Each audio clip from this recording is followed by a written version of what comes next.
ദൈവത്തിൻ്റെ പരിശുദ്ധമായ നാമത്തിന് നന്ദിയോടെ സ്തോത്രം ചെയ്യുകയും സ്തുതിക്കുകയും ചെയ്യുന്നു. ക്രിസ്തുവിൽ ധന്യരും ദൈവത്താൽ അനുഗ്രഹിക്കപ്പെട്ടവരുമായ ദൈവമക്കളെ, അനുഗ്രഹീതമായ ഈ നല്ല ദിവസത്തിലും ദൈവത്തിൻ്റെ തിരുവചന ധ്യാനത്തിലൂടെ നിങ്ങളോട് സംസാരിപ്പാൻ പരിശുദ്ധാത്മാവ് എൻ്റെ ഹൃദയത്തിൽ തന്നിരിക്കുന്ന സ്നേഹത്തിൻ്റെ സന്ദേശം കർത്താവിൻ്റെ ആത്മാവിൻ്റെ പ്രേരണയോടെ, ആത്മാവിൻ്റെ സഹായത്തോടെ നിങ്ങളുമായി പങ്കുവയ്ക്കാൻ കൃപയിൽ ആശ്രയിക്കുന്നു.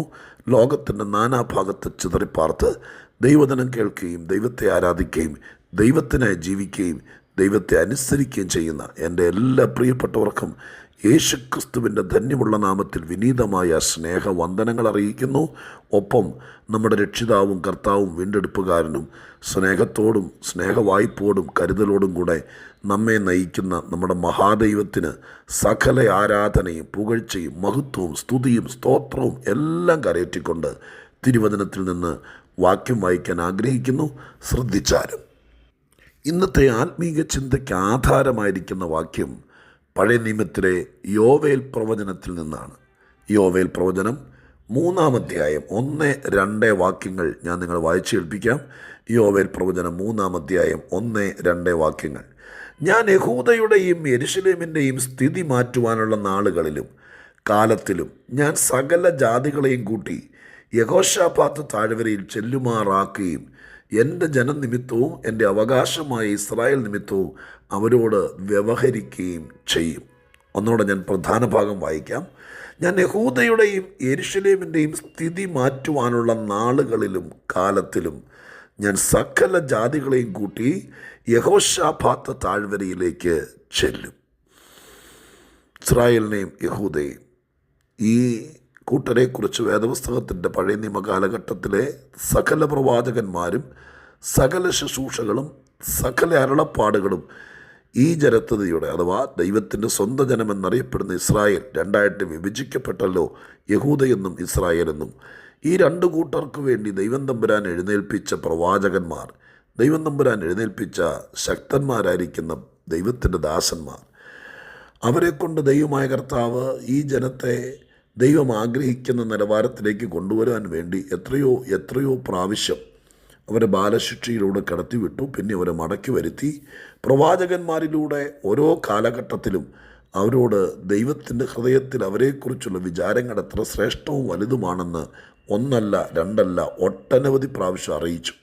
ദൈവത്തിൻ്റെ പൊതു സ്വഭാവം നമുക്ക് മനസ്സിലാക്കാൻ ഞാൻ പലവട്ടം പറഞ്ഞിട്ടുണ്ടെങ്കിലും തിരുവെഴുത്ത് വായിക്കുകയും മറ്റുള്ളവരോട് ദൈവത്തിൻ്റെ ഇടപെടലുകൾ, പ്രത്യേകിച്ച് ഇസ്രായേൽ ജനത്തോട് ദൈവത്തിൻ്റെ സ്വന്തം ജനത്തോടുള്ള ദൈവത്തിൻ്റെ മനോഭാവം, ആ മനോഭാവങ്ങളിൽ നിന്ന് ദൈവം തൻ്റെ ജനത്തെ എങ്ങനെ സ്നേഹിക്കുന്നു, എങ്ങനെ കരുതുന്നു, അവരെക്കുറിച്ച് ദൈവത്തിന് എത്ര വിചാരമുണ്ട് എന്നതിനെക്കുറിച്ചൊക്കെ മനസ്സിലാക്കാൻ, കുറച്ചുകൂടെ തെളിച്ചു പറഞ്ഞാൽ ദൈവത്തിൻ്റെ ശ്രേഷ്ഠ സ്വഭാവം മനസ്സിലാക്കാൻ, ആ ദിവ്യ സ്വഭാവം ഗ്രഹിപ്പാൻ ഈ വക ഭാഗങ്ങളൊക്കെ വായിക്കുമ്പോൾ നമുക്ക് മനസ്സിലാക്കാൻ കഴിയുകയും, ഇന്ന് വായിച്ച വേദഭാഗം അഥവാ യോവേൽ 3:1 ദൈവം പറയുകയാണ്, എൻ്റെ ജനത്തിൻ്റെ അഥവാ യഹൂദയുടെയും ഇസ്രായേലിൻ്റെയും സ്ഥിതി മാറ്റുവാനുള്ള നാളിലും കാലത്തിലും. അപ്പോൾ ഈ ജനം എല്ലാ കാലത്തും ഒരേ സ്ഥിതിയിലല്ല കിടന്നിട്ടുള്ളത്. ഇസ്രായേലിൻ്റെ കഴിഞ്ഞ കാല അനുഭവങ്ങൾ നോക്കുമ്പോൾ ജനിച്ചു വളർന്നു വർദ്ധിച്ചു ജീവിച്ചു മരിച്ചു ഈ കാലഘട്ടം എല്ലാം ഒരേ സ്ഥിതിയിലല്ല. ഉയർച്ച താഴ്ചകൾ പലവട്ടം അവർ നേരിട്ടിട്ടുണ്ട്. 107-ാം സങ്കീർത്തനം വായിച്ചാൽ അത് കൃത്യമായിട്ട് ആ ഗ്രാഫ് നമുക്ക് മനസ്സിലാക്കാൻ കഴിയുന്നു. അവരെപ്പോഴൊക്കെ ദൈവത്തോട് അടുത്ത് നിന്നോ അപ്പോഴൊക്കെ അവരെ ദൈവം കുഴിയിൽ നിന്ന് കയറ്റി രോഗങ്ങൾ സൗഖ്യമാക്കി ഉയർത്തി മാനിച്ചു. അവരുടെ ശത്രുക്കളെ അവരുടെ മുമ്പിൽ കീഴടക്കി. അങ്ങനെ അവർക്ക് നല്ല ശ്രേഷ്ഠത കൊടുത്തു. അവർ വിതച്ചാൽ നല്ല വിളവ് കൊടുത്തു, അധ്വാനിച്ചാൽ അതിന് കൂലി കൊടുത്തു, അവരുടെ മൃഗസമ്പത്തുകളെ വർദ്ധിപ്പിച്ചു. അങ്ങനെ ഒത്തിരി കാര്യങ്ങൾ ദൈവത്തോട് അടുത്ത് നിന്നപ്പോൾ ചെയ്തു. എപ്പോഴൊക്കെ ദൈവത്തിൽ നിന്ന് അവരകന്നോ, ദൈവത്തോട് മറുതലിച്ചോ, ലോകത്തിലേക്ക് അവരിറങ്ങിപ്പോയോ, ആ സമയത്തൊക്കെ വീണ്ടും അവർ ഇരുമ്പ് ചങ്ങലയാൽ ബന്ധിക്കപ്പെട്ടു, കുഴിയിലകപ്പെട്ടു, നിരാശ വന്നു, രോഗം വന്നു, അവർ താണുപോയി. അങ്ങനെ ഒത്തിരി കാര്യങ്ങൾ ഈ 107-ാം സങ്കീർത്തനത്തിൽ നോക്കിയാൽ കാണാൻ കഴിയുന്നു. ഞാൻ പറഞ്ഞു വരുന്നത്, എല്ലാ കാലത്തും തൻ്റെ ജനം ഒരേ സ്ഥിതിയിൽ കിടക്കണമെന്ന് ശഠിക്കുന്ന ഒരു ദൈവമല്ല നമ്മുടെ ദൈവം. നമ്മളോടുള്ള ബന്ധത്തിൽ ഞാൻ മനസ്സിലാക്കുന്നു അങ്ങനെ തന്നെയാണെന്ന്.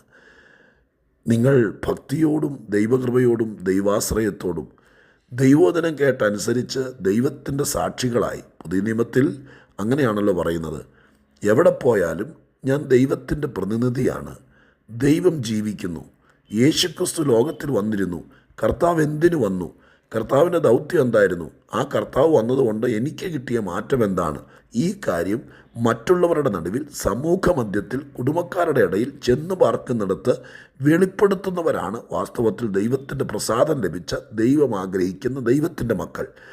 അങ്ങനെ ദൈവത്തിൻ്റെ മക്കളായി ജീവിക്കുന്ന ആളുകളെ സംബന്ധിച്ച് അവരെക്കുറിച്ച് ദൈവത്തിന് അസാധാരണമായിരിക്കുന്ന വിചാരമുണ്ടെന്നുള്ള കാര്യം വിശുദ്ധ ബൈബിളിലെ അനേക ഭാഗത്തൂടെ, വിശേഷിയാൽ പുതിയ നിയമത്തിലെ ദൈവിക വചനത്തിലൂടെയൊക്കെ നമുക്ക് മനസ്സിലാക്കാൻ കഴിയുന്നു. കർത്താവ് ഇവിടെ വന്ന് പറഞ്ഞ അനേക വാക്കുകളിലൂടെ നമ്മളെക്കുറിച്ചുള്ള കരുതലും വിചാരവും ഒക്കെ ദൈവത്തിന് എത്രത്തോളം ഉണ്ട് എന്നതിനെക്കുറിച്ച് നമുക്ക് ഗ്രഹിക്കാൻ കഴിയുന്നു. പറഞ്ഞു വരുന്നത്, നമ്മുടെ സ്ഥിതി എല്ലാ കാലവും ഒരുപോലെ ആയിരിക്കുകയില്ല. ഞാൻ ഈ വാക്യത്തിൽ നിന്ന് തന്നെ അടർത്തിയെടുക്കട്ടെ.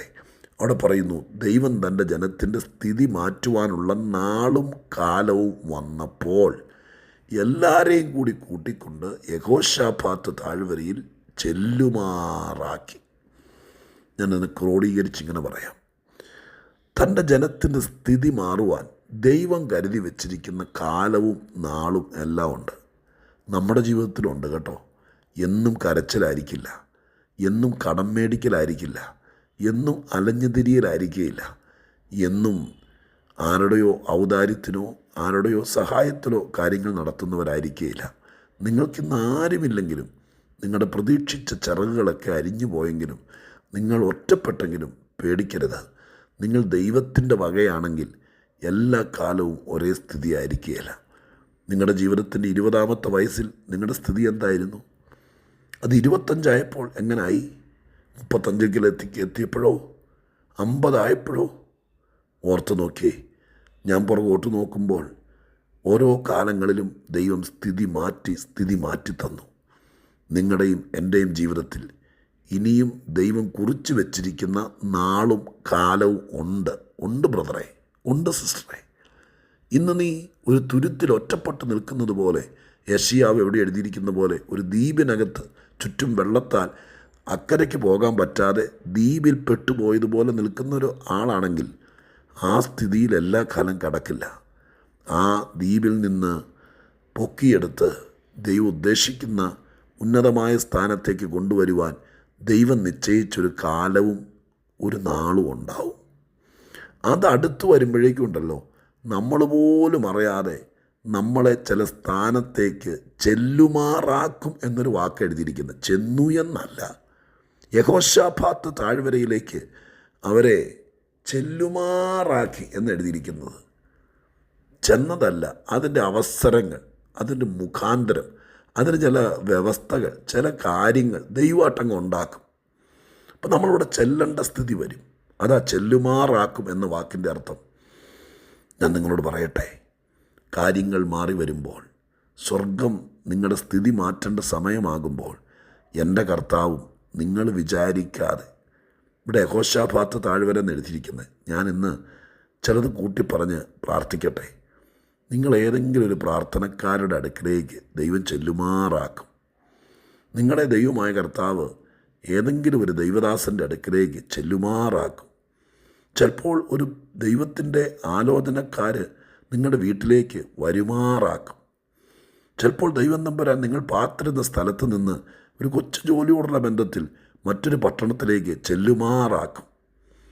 സമയമാകുമ്പോൾ സ്വർഗത്തിലെ ദൈവം ആരിലൂടെയെങ്കിലും നിങ്ങളെ ദൈവത്തിൻ്റെ കൃപ ചൊരിയുന്ന, ദൈവത്തിൻ്റെ വഴിയൊരുങ്ങുന്ന ആ സ്ഥാനത്തേക്ക് ആരെങ്കിലുമായിട്ട് കൂട്ടിമുട്ടാൻ, നിങ്ങളുടെ സ്ഥിതി മാറ്റാൻ ദൈവം നിയമിച്ചിരിക്കുന്ന ആളുകൾ, പ്രാർത്ഥനക്കൂട്ടങ്ങൾ, അങ്ങനെ ഒത്തിരി കാര്യമുണ്ട്.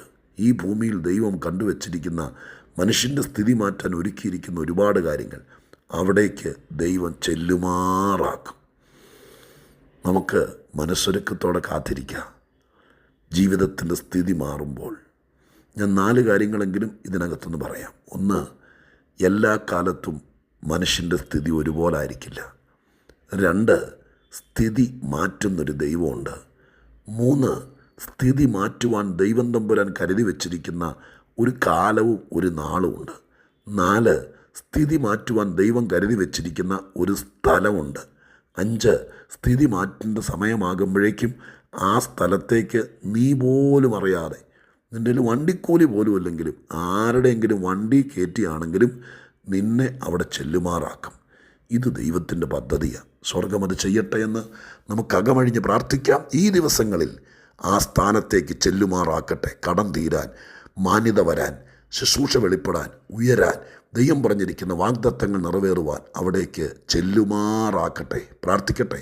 പരിശുദ്ധ ദൈവമേ, ഞങ്ങളുടെ സ്വർഗീയ പിതാവേ, അനുഗ്രഹീതമായി രാവിലെയും വചനത്തിലേക്ക് നോക്കിയപ്പോൾ അങ്ങയുടെ അപാര പ്രവൃത്തികളെ കണ്ടു. അങ്ങ് സ്നേഹിക്കുന്ന ജനത്തിനു വേണ്ടി അങ്ങ് ഒരുക്കുന്ന വഴികൾ, അവരുടെ സ്ഥിതി മാറാൻ ദൈവം കരുതി വെച്ചിരിക്കുന്ന നാളും നാഴികയും, അതിലപ്പുറം അതിനുവേണ്ടി ദൈവം ഒരുക്കി വെച്ചിരിക്കുന്ന സ്ഥലം, അവിടേക്ക് എത്തിക്കുന്ന മാർഗം, ഇതെല്ലാം ഞങ്ങൾ കണ്ടു കർത്താവേ. ഈ വചനം കേൾക്കുന്ന പ്രിയപ്പെട്ടവരെ എത്തേണ്ടിടത്ത് എത്തിച്ച് സ്ഥിതി മാറ്റി ചെല്ലേണ്ടിടത്ത് ചെല്ലുമാറാക്കി മാനിക്കണമേ എന്ന് പ്രാർത്ഥിക്കുന്നു. അങ്ങനെ ചെയ്യുമെന്ന് വിശ്വസിക്കുന്നു. യേശു ക്രിസ്തുവിൻ്റെ നാമത്തിൽ അപേക്ഷിക്കുന്നു. കേൾക്കണേ സ്വർഗീയ പിതാവാം ദൈവമേ.